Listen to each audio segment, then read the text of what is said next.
Okay, my name's Jamil. Welcome to devlog number 9 for Superstar Shooter 16. We're getting pretty close to the Atari VCS launch here, so I figured I'd do one more of these just before we launch, which is probably going to be 2 to 3 weeks from now. So I'll be silent for a bit after this while I just focus on finishing things up. So we're going to go through the roadmap to the launch. We're going to talk about QA notes very briefly, community feedback very briefly, and then plans going forward. So hopefully this will be a shorter one. Okay, so big thing. So Atari VCS leaderboards, I've got them working as far as I can tell. Uh, the electric fence enemy haven't started. That's planned for this weekend. Better low health, low shield indication. That's planned for this weekend as well. Better player damage indication with particle effects is planned for this weekend as well. Portals at the end of the level need to match the color scheme. That was done last weekend. Better high score screen was done. Uh, Include robot voice in the high score screen. That got done too. Spawning more firewalls later in the game. This is just kind of a game balance type thing. It was done fairly easy to do. Implement level lockout. That's got to happen this weekend. Should be able to change special abilities. A bit of a bigger task should be done this weekend. Make early levels easier, later levels harder. That's what I focused on last weekend, and I think there's a much, much better balance now. First half of the game, just about anyone should be able to complete it, and then the second half is going to be for the hardcore score chasers.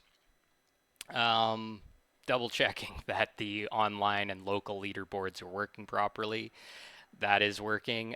Just as an FYI, if you want to use the local leaderboard, you have to not be able to connect to the Atari services. So what that means is basically like if you want to just do local leaderboards, disconnect your VCS uh, from the internet, and then you can just have your local scoreboard that's saved onto your hard drive.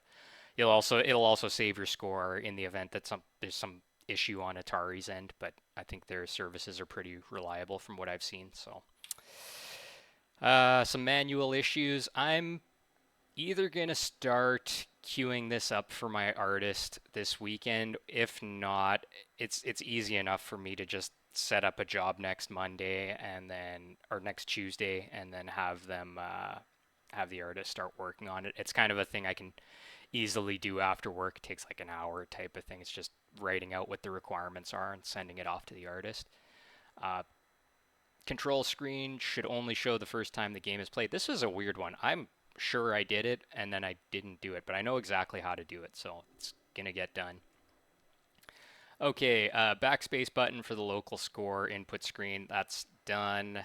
Uh, Make the barrel rolls a bit easier on the classic controller. That's done as well. I think I got things dialed in really nicely there. Full game should have both local and online leaderboards, so we've kind of discussed this a few times. It's working. Biohazard crate has rendering issues when it is shot. I've fixed that up. Background graphics could use some cleanup. This may or may not ever get done. I am still thinking through this in my head, and I can't really come up with an elegant solution. I can figure out ways to do it, but it would be kind of clunky. Game can spawn too many UFOs. This was an easy fix. I did it last weekend. Remove the early access wording. I've gotten a lot of comments about this, so when we launch on Atari, I'm calling that an official launch. So we're not in early access anymore, and I'm basically trying to close this project out over the next couple months. I'll be around for some QA and stuff like that, but I kind of want to just move on to the next thing. Pretty eager. Really weird bug at the start of new levels. This came out of having the ability to play multiple levels. Like the demo only gave you one level, so the transition to the next level was actually kind of problematic on the Atari OS. I struggled with it for a bit, but I got it figured out in the end. It's not an Atari issue. It was on the way that I coded things, so I fixed that up. And comprehensive testing before the final release. This will probably happen either next week or the week after that. Probably be primarily myself. Flip Kazdan and maybe Davpa. Okay, QA notes. There's not much here. I'm not really having a lot of issues with bugs, and people aren't really finding stuff like that. If there are, I address them pretty quickly. There's a lot of features being requested. Some of them I will do, some I definitely won't be doing. So that's kind of where things are at with QA. I'm trying to just kind of get this launched. I've been at this project for 3 years, so I'm having fun with it and really excited about the Atari launch.